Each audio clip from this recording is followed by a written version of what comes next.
Hello and good evening. My name is Charlotte Potter Kasich. I am the interim director here at the Barry Art Museum.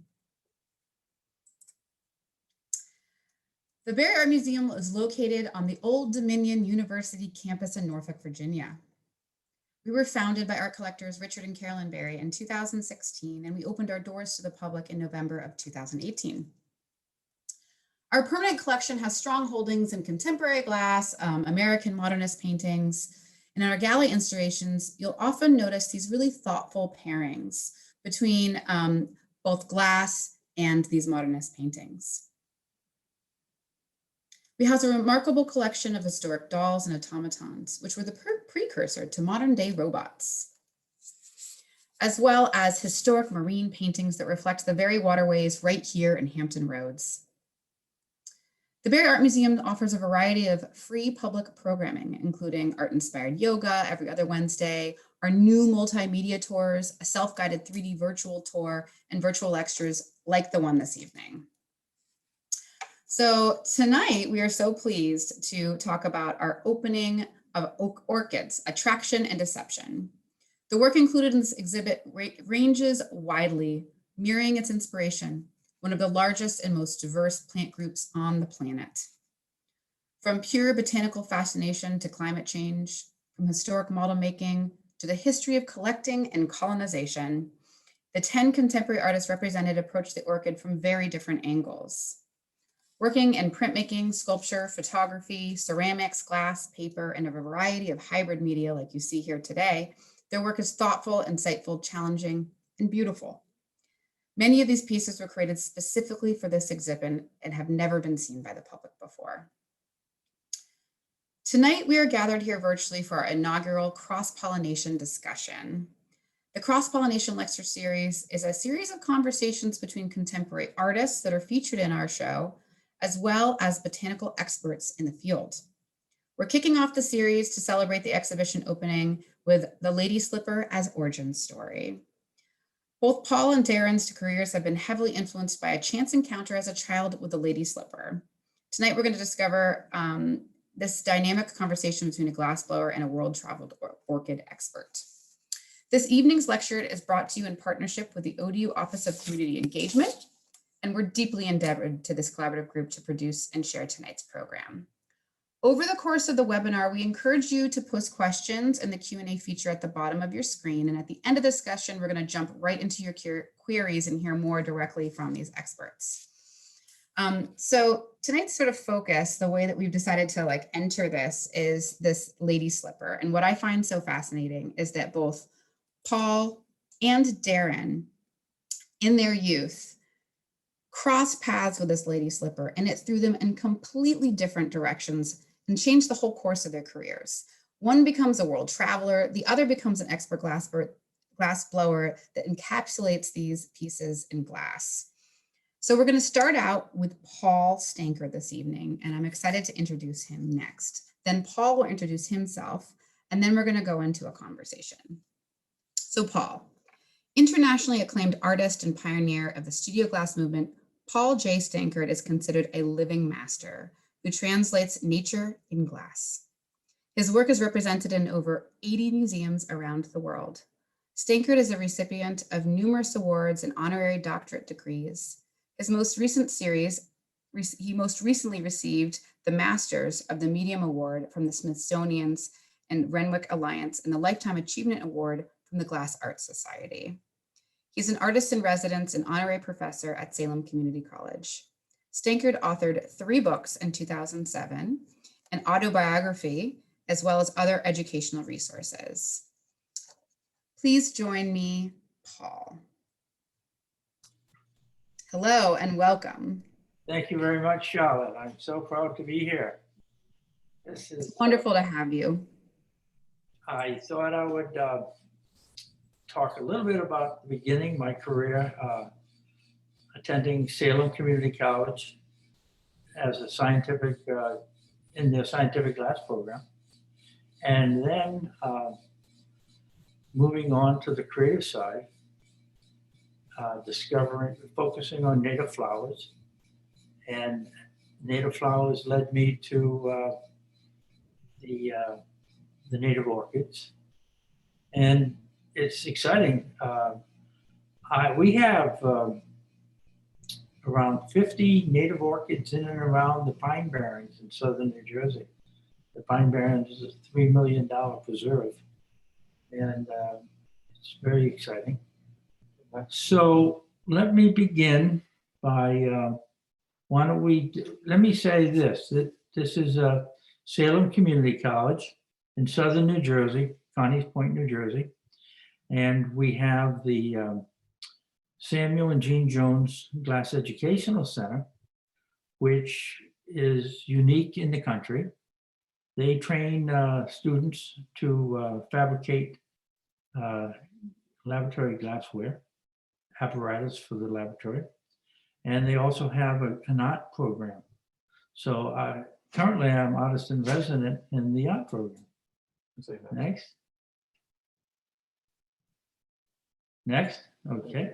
So this is, I started out as a scientific glassblower, but really wanted to be on the creative side. When I had spare time, I would make small glass animals and found a lot of pleasure exploring that world. But the platform that I was standing on was the intricacy and the precision of scientific glass. And I took that technology and redirected it into my pink Lady Slipper Orchids and my glass, floral glass designs. Next. So this is a 4.5-minute video of my process. And can you begin? Is it going to be at the beginning? There you go. Okay. And the narrowest hinge of my hand puts to scorn all machinery. This sentence is from one of Walt Whitman's most respected poems, Song of Myself. I'm Paul Stankard. I'd like to share with you the process and techniques that I have both perfected and developed. These techniques have enabled me to create this glass orb that I have titled Orchid Bouquet Cluster. The process that I use to create my botanical art, it's called flame working. And here I'm taking commercially available colored glasses, melting them into what I call material preparation. Here I'm making the green glass rods to press out leaves for the design. When I'm focusing on a blossom, I take advantage of colored glasses rolled into powder glasses, and that gives me a variety of shades.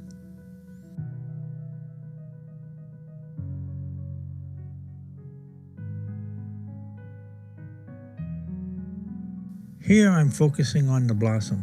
I'm taking the lip of the blossom and sealing sepals and petals onto the lip.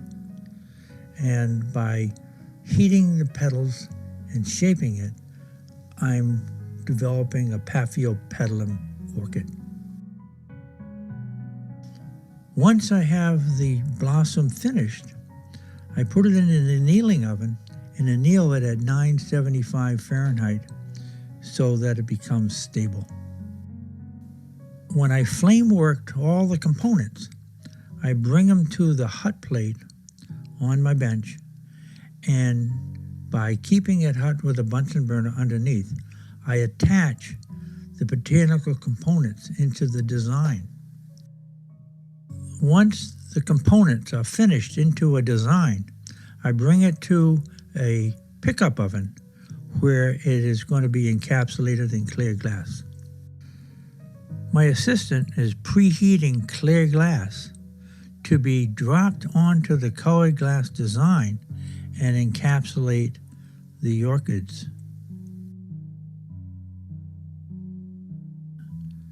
We repeat the process with two halves sealed together and shaping it into the final orb. In the studio, I take advantage of two heat sources, the glory hole and the gas oxygen bench burner. The heat involved is upwards of 2,000 degrees Fahrenheit, shaping the glass into a sphere. By putting two halves together, I'm able to suggest the design is 360 degrees.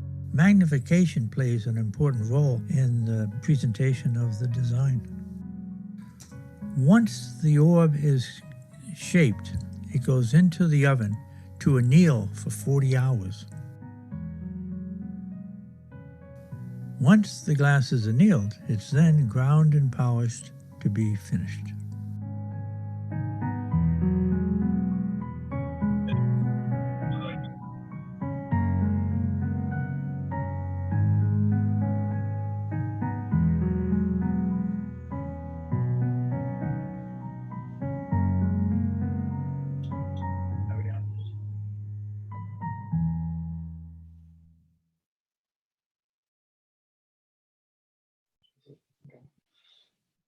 Charlotte, I'm so appreciative of the Barry Art Museum commissioning this 4-minute video.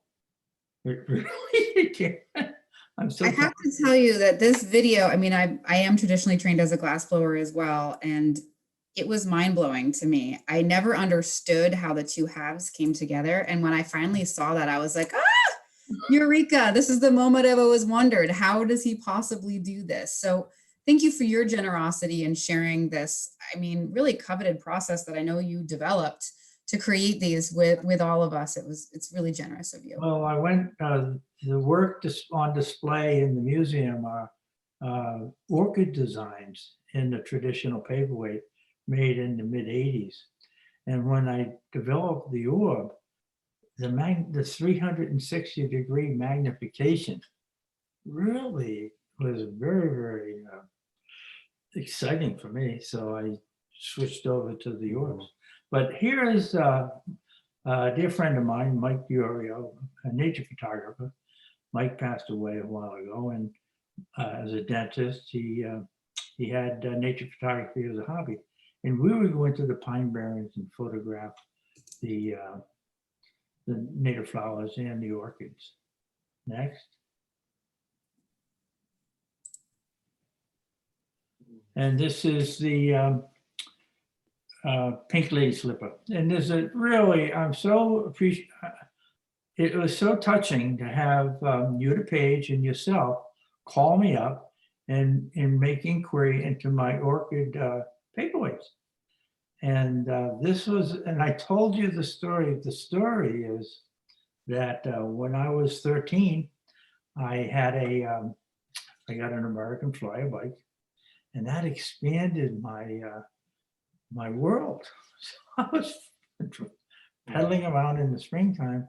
I guess it was June, pedaling around and going by a woodland area that was about a mile from my home.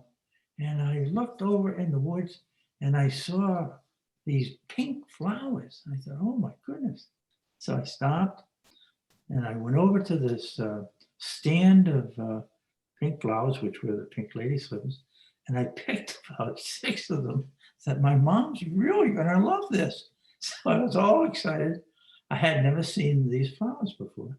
So I picked the flowers and pedaled home and said, Mom, I have some flowers for you. And she said, oh, Paul, they're pink lady slippers. You're not supposed to pick them. They're endangered. I said, oh. And as a 13-year-old, I couldn't wrap my head around, well, they're in the woods, there's endless acres, and I couldn't pick a flower. Wow. So that was a memory that stayed with me. And over the course of my career, I would interpret the pink lady slipper. And this is a pink lady slipper cluster. So I did a little research, and this was in Massachusetts. And Massachusetts in 1930, I think it was 37, passed an ordinance or law saying there would be a $5 fine if anybody picked a pink lady slipper in the woods.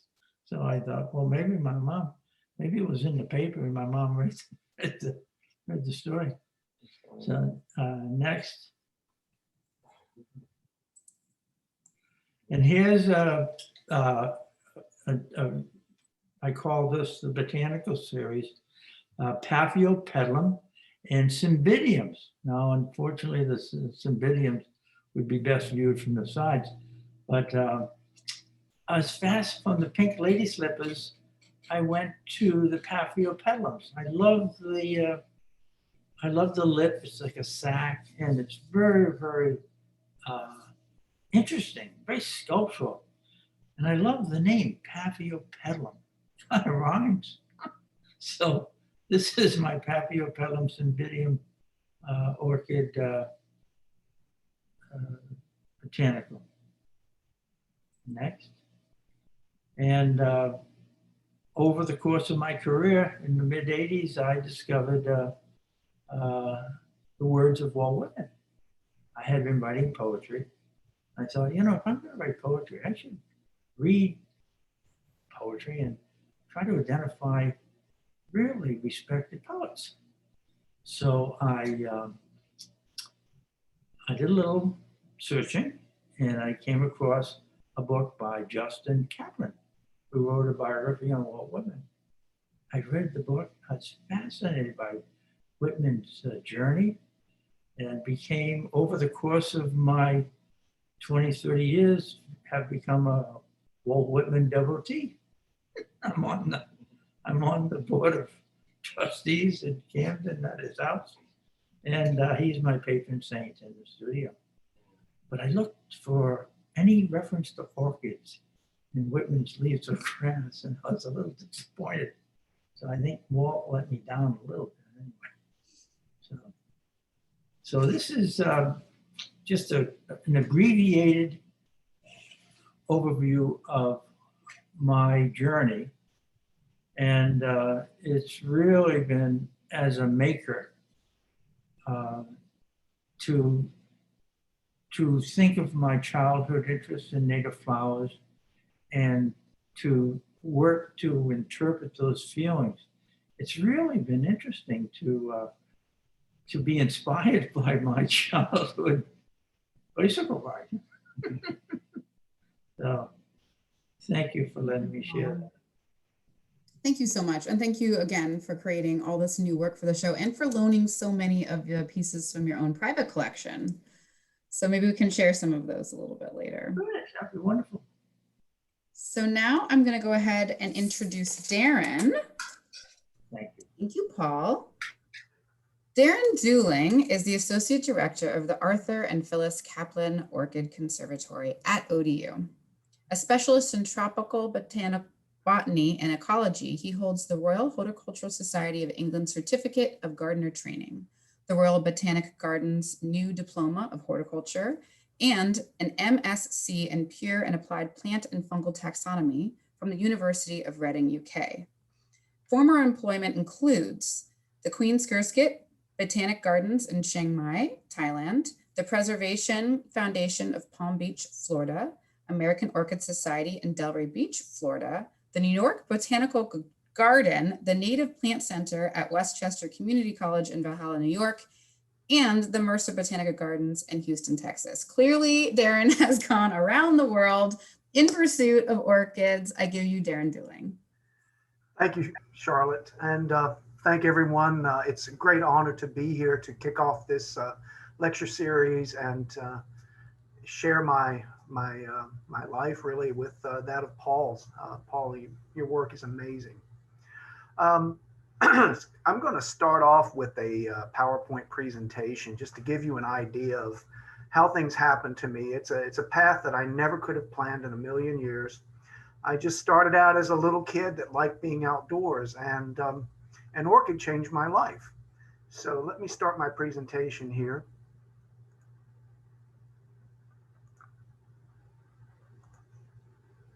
There, can everybody see that? Yes. Okay, great. So, all right, wait a minute, my presentation, oh, there we go. So I'm a native of Virginia, between Richmond, Virginia, and a place on the Chesapeake Bay called Windmill Point. And this is a shot from our our place at Windmill Point, looking out at the water. And it was lovely. And I love playing in the water, love fishing and all that. But my real love was in the woods behind the house. And my mother said, good grief, you've got all this beach and water and you want to stay in the woods. Well, that was where my passion lied. And my mother always told people that if you wanted to find me, it was better to look up in a tree than try to find me on the ground. I was semi-arboreal as a kid. And one day when I was about 10 years old, playing in the woods in late April, I found this huge patch of pink lady slippers, and I'd never seen anything like them before. And I was just completely blown away because something so beautiful, so exquisite was just growing there all by itself. So of course I grabbed a flower and ran through the woods back to the house and showed it to my mom and dad. Well, my mom was a city girl and she had never seen wild orchids before, so she didn't know to tell me it was wrong to pick them, but she did say, don't dig anything up until you find out how to grow them. So that led to my career path, as it turned out. Little did I know at the time. Over the years, though, as I got older, I started listening to my family and peers who said, well, this horticulture thing is really good, but you need to get a real job. Why don't you, find something else? And then when you're successful, you can have a big greenhouse and a garden of your own, and that's how you can feed your passion. Well, unfortunately, I did listen to them for quite a few years, almost 2 decades. And at one point, I just decided I was miserable, so I started taking classes at the local community college in Richmond in horticulture and landscape design.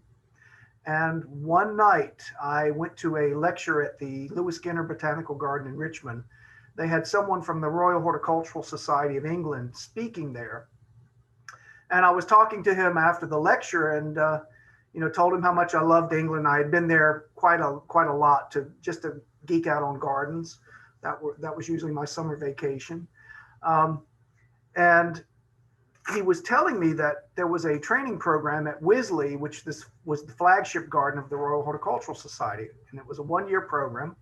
And he suggested I take a year off from my studies and what I was doing at the time and train there. And he said I could visit all the great gardens of England, even jump over to Europe. I could meet all the great gardeners, designers, and he said, why not? I went, oh yeah, why not? So I applied and fortunately I was accepted. So I found myself just outside of London at Wisley Gardens.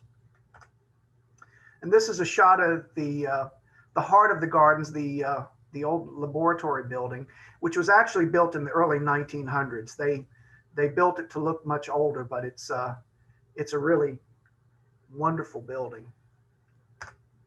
And it was magical, and indeed I did. I visited all the great gardens, met just incredible people like Christopher Lloyd, Beth Chatto, Graham Rose. I mean, all these wonderful gardeners and writers. It was magical. And I was also presented to the Queen Mother as part of my student group, which was a lot of fun. And this is me. You'll see me down in the middle, right there behind some of my colleagues wearing some funny hats.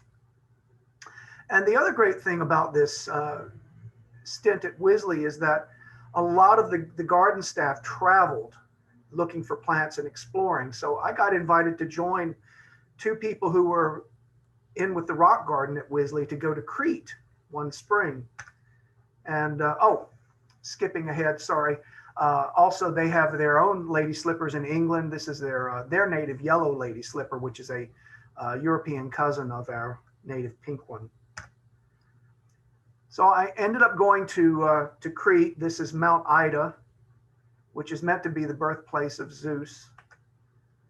And looking at the landscape, and this is late April, and even in late April, which is their wettest part of the year, it looks somewhat inhospitable, but when you get down and look closely, you get to these mountain fields that are full of orchids. And in fact, there's so many orchids, you have to step on them when you walk through them. That's one of the most decadent things you could possibly imagine, is walking on orchids. The star of the show in that part of the world are the the bee orchids. And they actually are mimicking bees to attract bee pollinators. There are about 40 species in Crete, and each one is a little bit different. And they also emit a particular fragrance that's geared to a certain species of bee. Just amazing. And again, this is another life-changing experience to see this incredible diversity, not just of orchids, but all sorts of plants. It's just quite amazing. Here's the Serapeus, the rain orchid that is also found in Crete. So after my year at Wisley, I was completely bitten by the plant bug, and fortunately had the opportunity to apply for a 3-year diploma course at the Royal Botanic Gardens, Kew, and they had a chance to meet me and get to know me, so I guess they thought I was okay. I got accepted into the course at the Royal Botanic Gardens, Kew, and I was only one of 12 students per year that were accepted into that course, and the only American at the time. This is a shot at Kew of the famous Palm House, built in the mid-1800s, and it's just magical, absolutely magical. This is the Temperate House at Kew, which is actually a much larger house. This is the Princess of Wales Conservatory at Kew, which was built in the early 1980s. And I had the honor and pleasure of working in this glasshouse facility for quite some time while I was at Kew during my 3-year period as a student. And I was completely bitten by the tropical plant bug because Kew is a foremost leader in tropical research and tropical plant conservation, as well as plants from other parts of the world. But the tropics are really at the heart of a lot of what Kew does.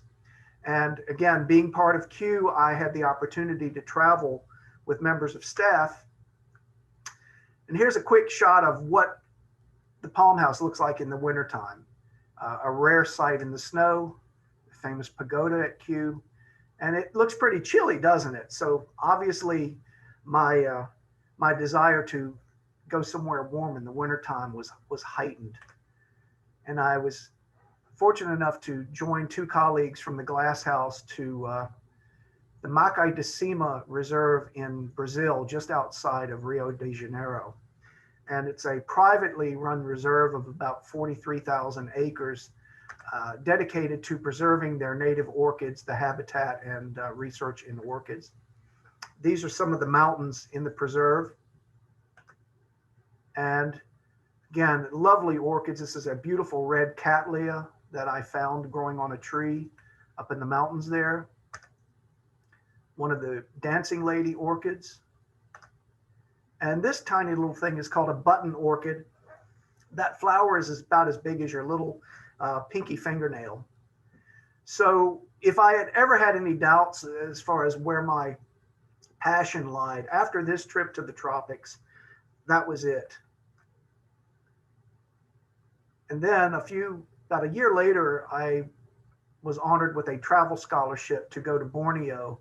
And I was actually in Borneo and Singapore for 7 weeks during this scholarship trip. And I studied quite a few different tropical species, always on the lookout for orchids, but orchids are rather obscure in certain parts of this world.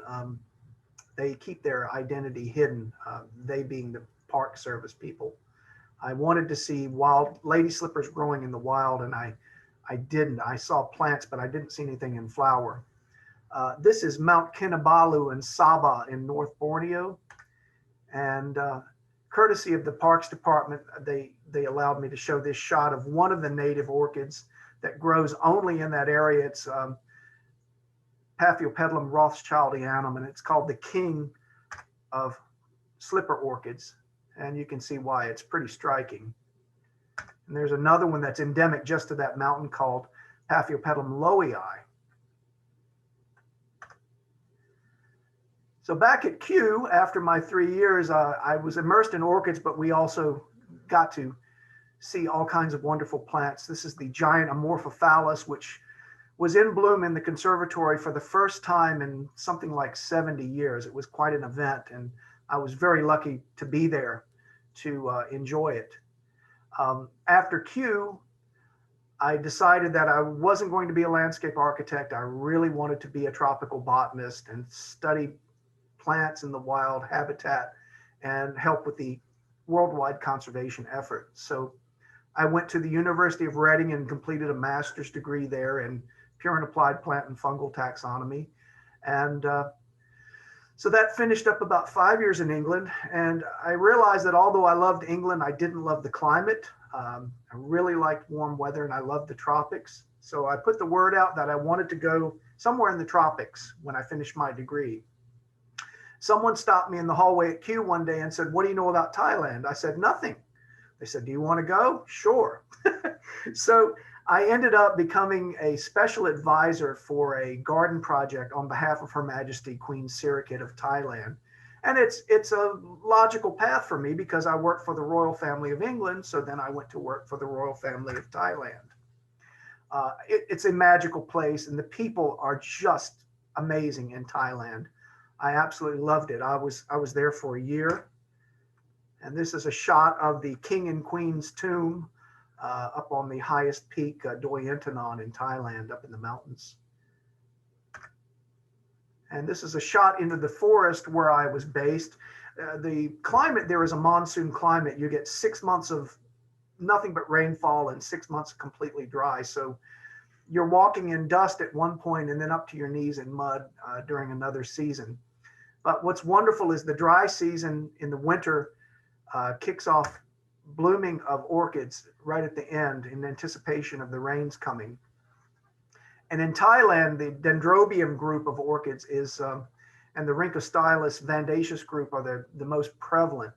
And this is a foxtail orchid growing up in a tree. This is a Dendrobium, another Dendrobium, yet another Dendrobium. And here's a shot of a planting of colorful Vanda orchids, which the Thais really do love. Again, it was a magical time in my life and very fortunate to have had that experience. So from Thailand, I ended up in South Florida and I worked as the director of horticulture for the American Orchid Society. And at that time they were building their new headquarters in Delray Beach, Florida. And I was in charge of the landscape and building a garden out back on about 7 acres of land. And here's a little shot into our orchid themed garden. We also had a large glass house that was landscaped inside.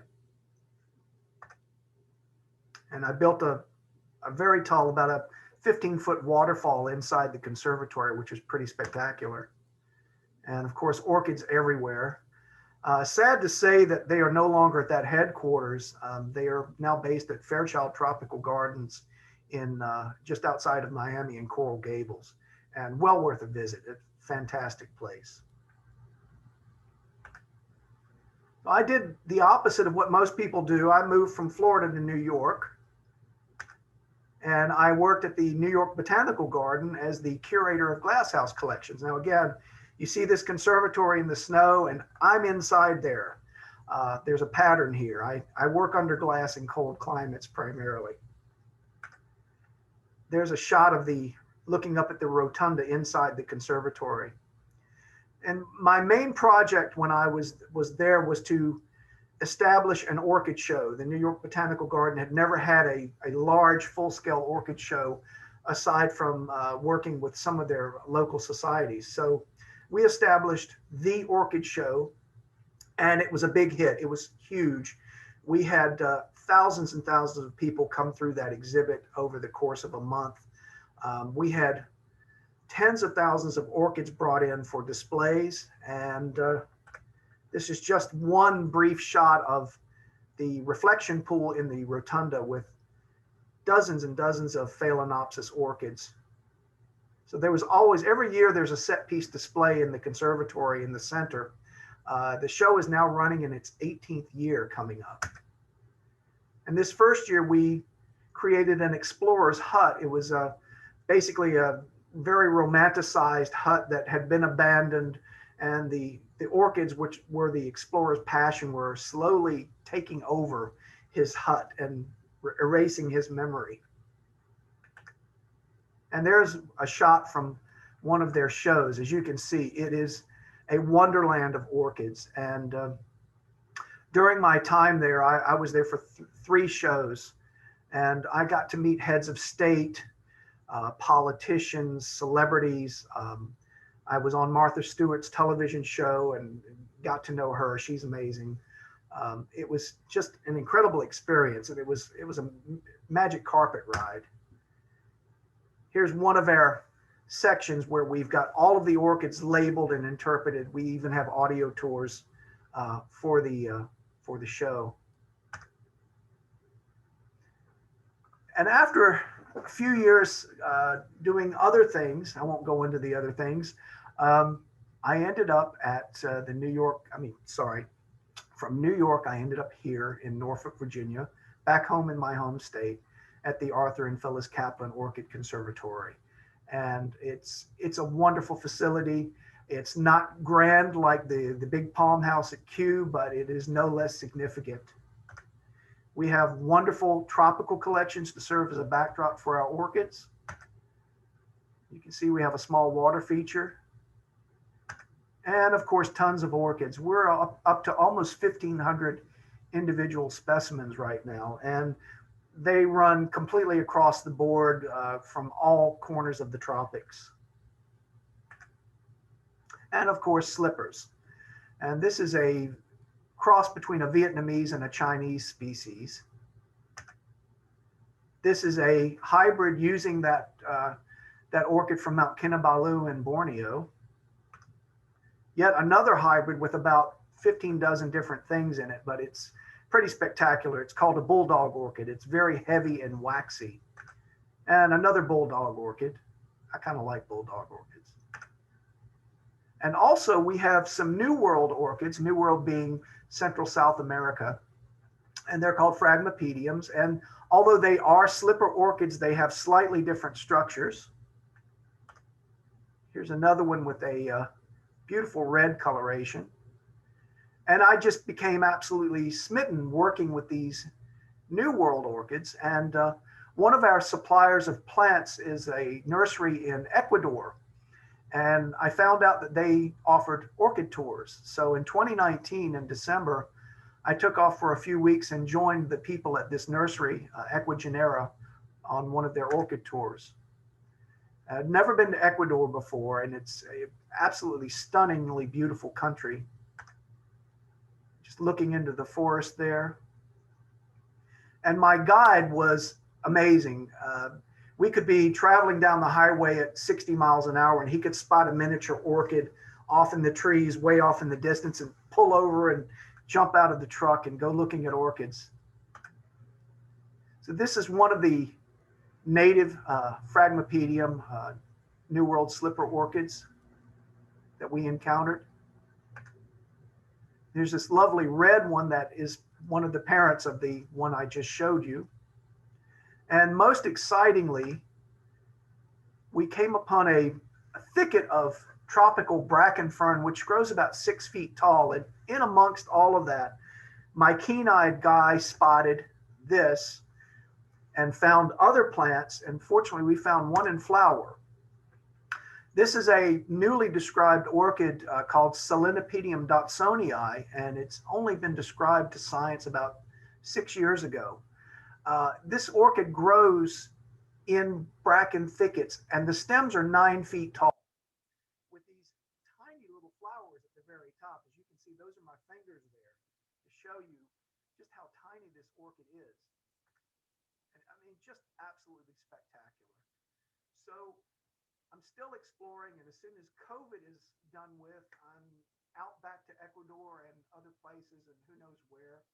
And thanks to ODU, I'm the curator and caretaker for an amazing collection of orchids. And again, as soon as COVID's over with, I'm going to really enjoy sharing the conservatory and its facilities with everyone. We are only open by appointment right now, very limited. But please, please do check out our website. If you want to visit, you can make a reservation. It will be limited right now, and I do look forward to the day when I can actually join people again and give proper tours of our collections and share with you the wonder and magic of orchids.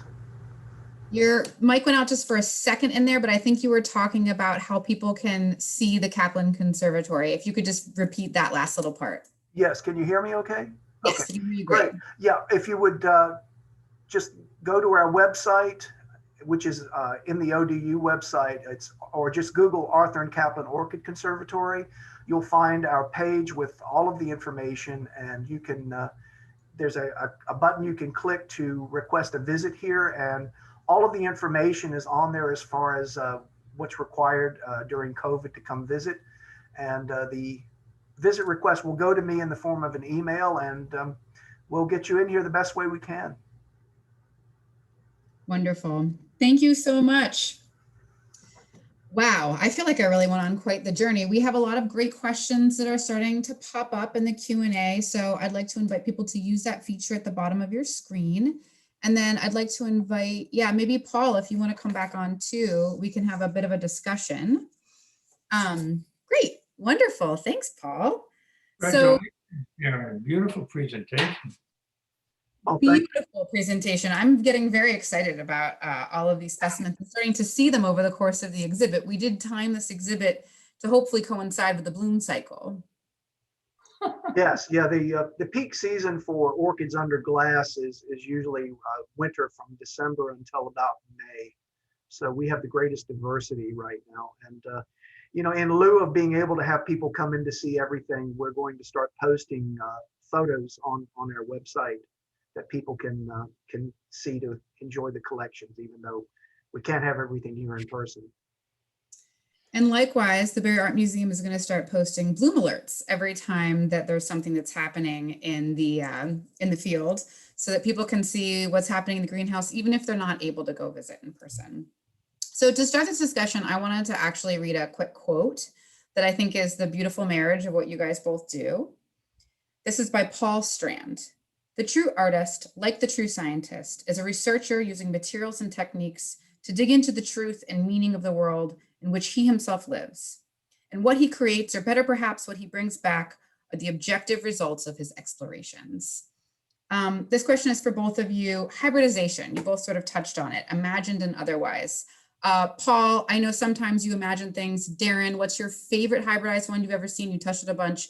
And Paul, maybe your favorite one that you've ever created. Well, I enjoy hybridizing it. So my orchid designs are not, they're referential. And the diversity within the orchid family is so vast that I could put, you know, a lip, a couple, you know, 3 petals, some sepals, and just about any combination, and kind of believe that it exists somewhere in the world.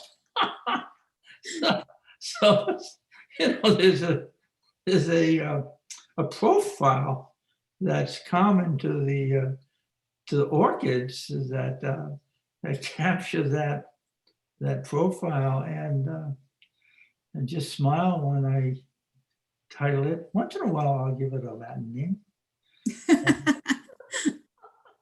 And nobody's really scolded me on anything. So, but you know, it's from my perspective, they're so complex, and the colors are just phenomenal. I mean, the variety of colors, they're wonderful to sculpt. They're very sculptural from my perspective. And I like the, I'm having a senior moment, when they cling to the saprophytics, when they cling to the tree, saprophytics. Yes. And I enjoy making a log with moss and having the orchid kind of come off the log, and the blossoms are hanging down. Well, I noticed most people put the blossoms on top because they don't know the orientation, and I'm thinking, oh my God, that's wrong. But anyway, it's from my perspective as a maker, you know, there's an audience for orchids.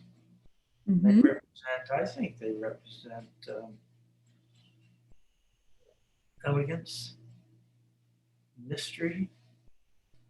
I love the idea that I can go to Longwood Gardens. They have a wonderful orchid collection. And even in the gift shop, they sell orchids. So I'll buy an orchid when I visit, bring it home. And I'm told, because I'm not a botanist, I'm told that as long as that hasn't been pollinated, it's got a good chance to stay intact. But once the insect pollinates the blossom, that's the end of the blossom.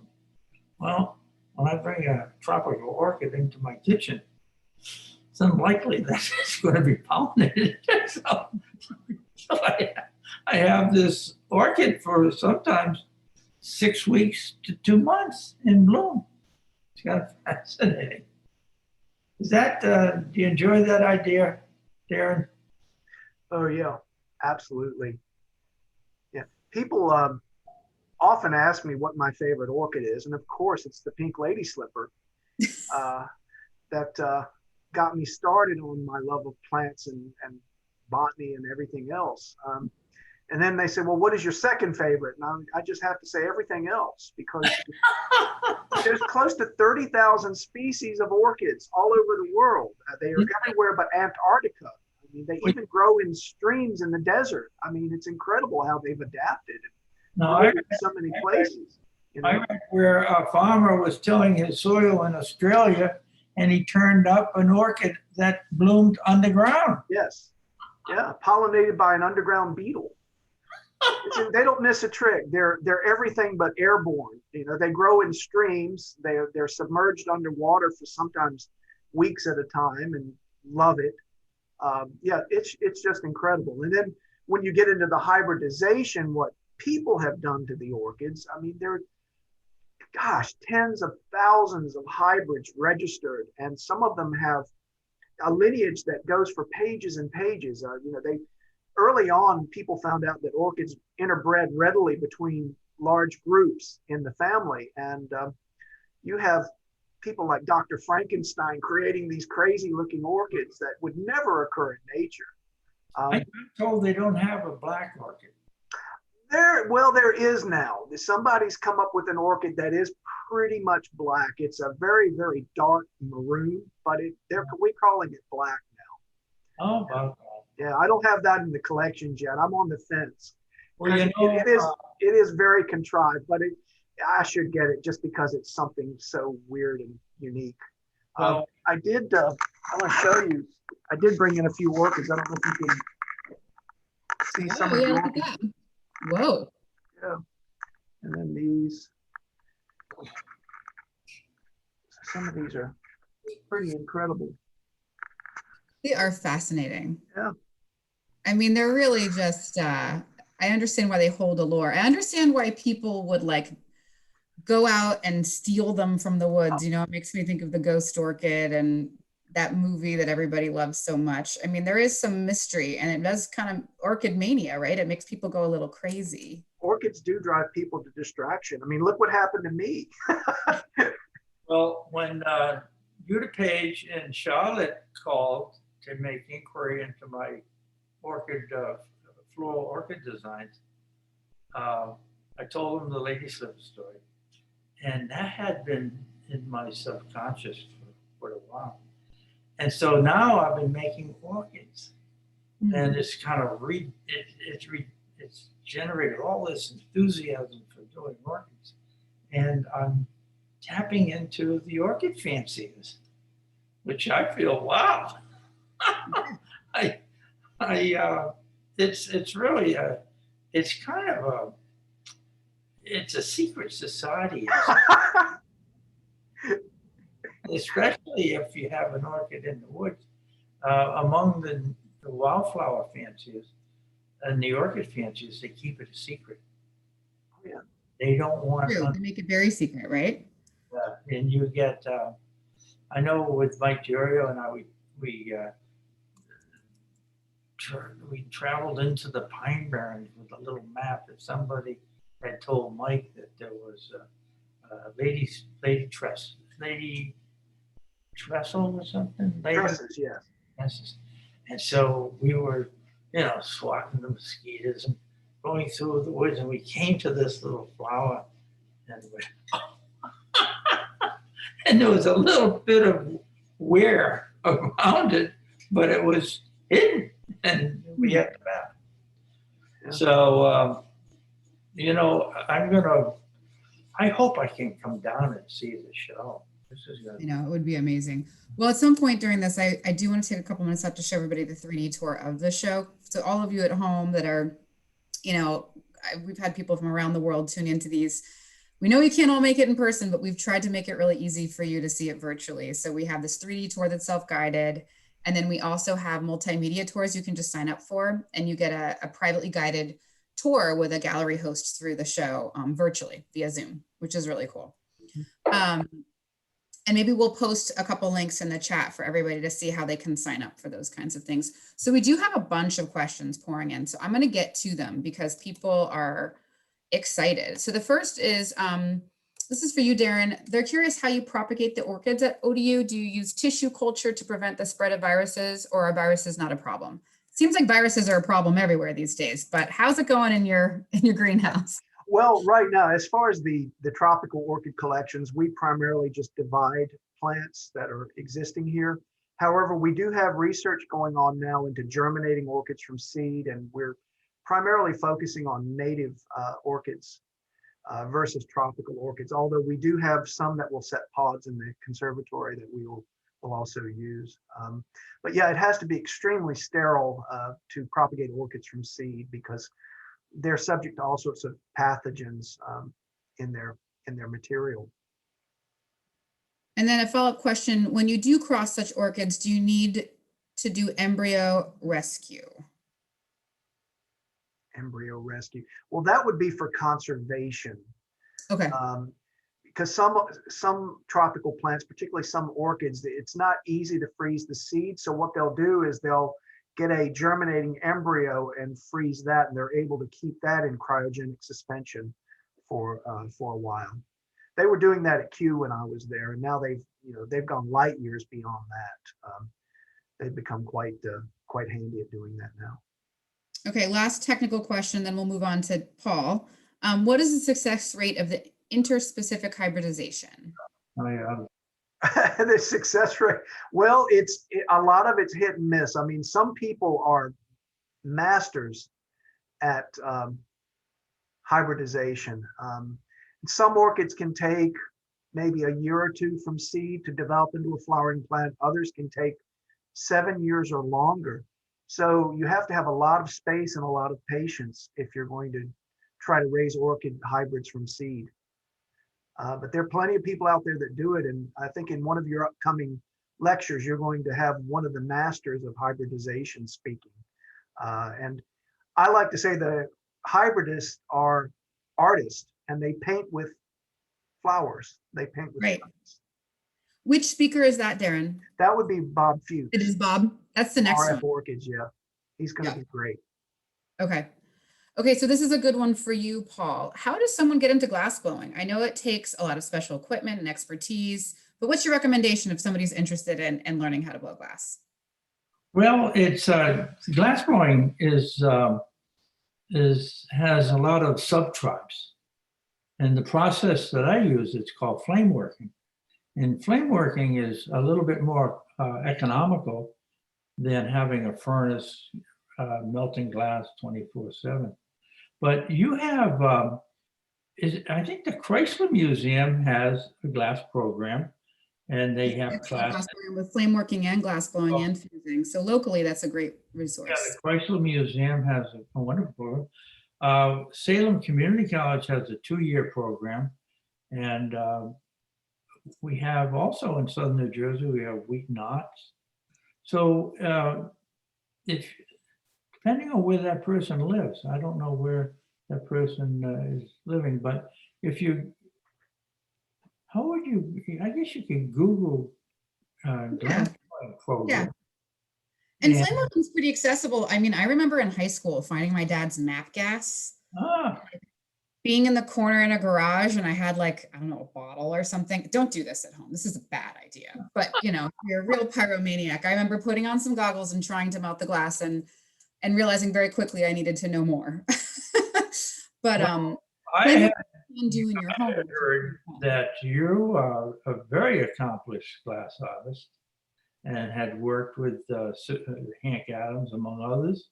And now you're on the other end of the cultural side. So, but it's very little homework. You could identify programs. They have workshops. You have Corning Glass. They have a week workshop, 2-week workshop. Penland School of Craft in North Carolina. So there are programs out there that you can enroll for a week to 2 weeks. You can, well, it's not as, it's, once you Google glassblowing classes, or how, I bet you could look, how do I get involved in glassblowing, and Google that. You'll get a lot of information. Some processes are more, certainly accessible than others too. So like you could take one flame working class and then go home and get a torch and play by yourself in your garage forever. Well, you could entertain yourself, but it's really about once you, if you, like in my case, I was trained in scientific glass, but I really wanted to be on the creative side. So I took all that technology and plugged it into being creative. And I come from, well, I live in southern New Jersey, which has a rich glass tradition. And we notch as a resource, Salem Community College. So I just focused on building on the past, advancing the traditional paperweight and bringing it to a new place. And orchids were a wonderful botanical design that hadn't been done in glass. I felt pretty proud of myself. You've pretty much built a career on this. I think that's what I love about this conversation, is how you both have gone in completely different directions through this origin story. We have a few more questions I'm going to try to get through because I know we're getting kind of close here. So this person says, everyone in my family is from the Dominican Republic. Do you happen to know if there's any native orchids from DR? Oh, tons and tons of orchids from that area. Yeah, from the coast right up into the mountains. Excellent. Sounds like that person has to plan a trip to go check some out. Next is there a good place to see orchids in the wild in Hampton Roads? We've come across this question before. I'll let you take it. There are some nature preserves, and most of the locations aren't widely broadcast because unfortunately there are people that will go out and poach them. But I'd say the best thing to do would be to find a group that's going on a tour like the Sierra Club or the Botanical Garden here in Norfolk, one of those groups, and see if they've got guided tours to go out and look at orchids in the wild. Here at ODU, that happens occasionally too. So if anything becomes available like that, we can post that on our website to let the public know. Absolutely. And then this is a fun one I think that we should touch on. Can you speak to the role of conservation at ODU's greenhouse? I know in other discussions, Darrin, we've talked about the kind of like dark history of colonialism and sort of how people started these greenhouses and sort of the role that they've taken now as Noah's Arks. Yeah. Well, here we have it's a mix of orchids that are for display, such as the hybrids.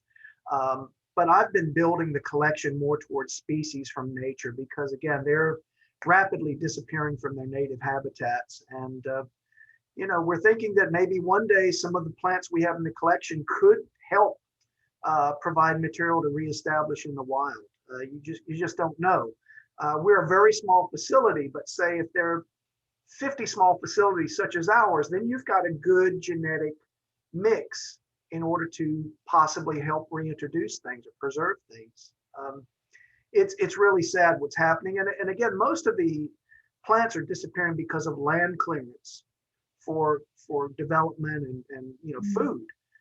It's not primarily poaching now, but it's really sad when a new orchid species is published. Sometimes they go extinct before the publication actually goes out because some of these collectors are just unscrupulous It's really sad. And we make sure that all of our orchids that we bring in here are not wild collected. They are legally propagated in nurseries. Interesting. You know, those are ethical boundaries I wasn't like aware of before we went down this path, but it makes sense. You'd want to make sure that they're coming from nurseries. And if you read The Orchid Thief, it's a great little book. It's been around a long time, but it's all true. I know a lot of those people. You know what? I think I'm going to end with a quote I pulled up from The Orchid Thief, actually, because I feel like this quote makes so much sense both for what Darrin does and what Paul does. And Paul, I didn't tell you this, but we printed this on the wall next to your pieces. So Susan Orleans says, the world is so huge that people are always getting lost in it. There are too many ideas and things and people, too many directions to go. I was starting to believe that the reason it matters to care passionately about something is that it whittles the world down to a more manageable size. It makes the world seem not huge and empty, but full of possibility. Nice. That's Very beautiful. nice. Thank you both so much for coming here today. We are so honored to have both of you for this inaugural discussion. And I'm gonna share just a little bit here of what's been going on in the galleries with everybody. I'm gonna share my screen, and Paul hasn't been able to see it yet, but I think Darrin's seen a little bit. Oh, wow. So welcome to the Orchids Attraction and Deception exhibit at the Barry Art Museum. All of you will be able to look through this yourself as well from the comfort of your own home. Over here, we have some books from the Oak Spring Foundation. They have generously loaned us these absolutely beautiful illustrations. This one here of a Lady Slipper. We have work by 10 contemporary artists. And I'm just going to sort of like pull us through here really quickly to give you a quick sense, if I can make it through all these little points. It's my first time navigating. This is a massive installation here by an artist named Jennifer Angus, and it is a Victorian wallpaper that was designed specifically with dried orchids and their pollinators. Darrin, you want to speak a touch about pollinators? Because I think you can speak more eloquently than I. Sure. Orchids, as the title of your exhibit says, are masters of deception. They mimic the actual look of an insect, the smell of an insect. Once they attract an insect, they have various mechanisms, sometimes to temporarily trap them, to guide them and lead them in all sorts of ways in order to achieve pollination. It's just incredible. That's one of the most fascinating things about orchids, are their adaptations to attract and guide their pollinators to ensure perpetuation of their species. And so here on the wall, you can see real bugs that have been dried, ethically harvested, I should mention, and then pinned to the wall to create this three-dimensional looking wallpaper. We have Paul's work over here. So you can see a little bit more of the way that these were displayed. This is the first time you're seeing this too, Paul. Handsome. Here is the orb juxtaposed by the video right here. Oh, nice. And then the pieces from your collection and the pink lady slipper. I'm curious if the magnifying glass is positioned to see the figure. It is. We hope. We hope we did it correctly. Well, You're gonna have to come visit and school us. There's no We have, I thought a little poetic license. here we have work by Deborah Moore, who's created lots of glass orchids.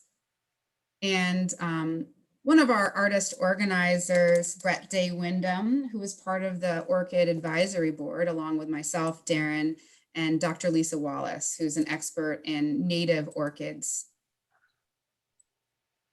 So we invite all of you guys to come back, explore a little bit more.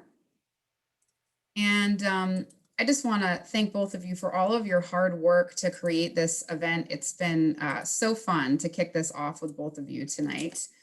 And I'm going to end by showing just a couple more slides about what's coming up in our lecture series. So here we are. I thought it would be fun to just see up close and personal that book that came from the Oak Spring Foundation. If you've enjoyed tonight's free lecture and you plan on tuning in for more, we hope that you would consider becoming a museum member. So the next lecture, which is March 4th, it's always the first Thursday at 6 p.m. of the month, is an event between artist Brett Day Wyndham and expert Bob. And so Darrin, you were speaking about Bob before. Do you want to touch on him really lightly, and I'll talk about Brett?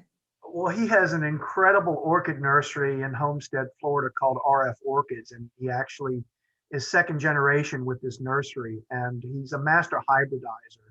He's created some gorgeous, absolutely gorgeous orchids, and it's, if you're ever down in the Miami area, it's well worth a look. He has landscape gardens all around the nursery, which you're free to wander through, and he's an incredibly accomplished person. He's the president now of the American Orchid Society, so I'm sure his lecture presentation is going to be wonderful.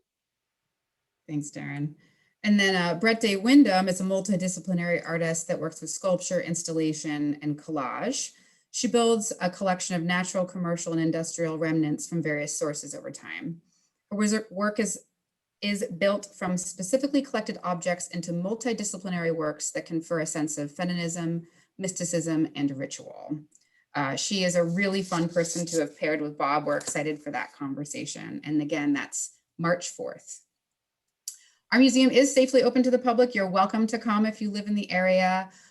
Please wear a mask. It's a touchless experience. You can wave your hand by the front door and they magically open for you. And then we also disinfect all of the surfaces every hour. So this is a great place to come if you need to commune with some art. Thank you all so much for joining us this evening for our inaugural discussion. And Paul, Darrin, you're wonderful. It's just been such a pleasure and an honor. Thank you. Thank you, Sharon. Thank you all. Have a great night. Okay, bye-bye. Bye.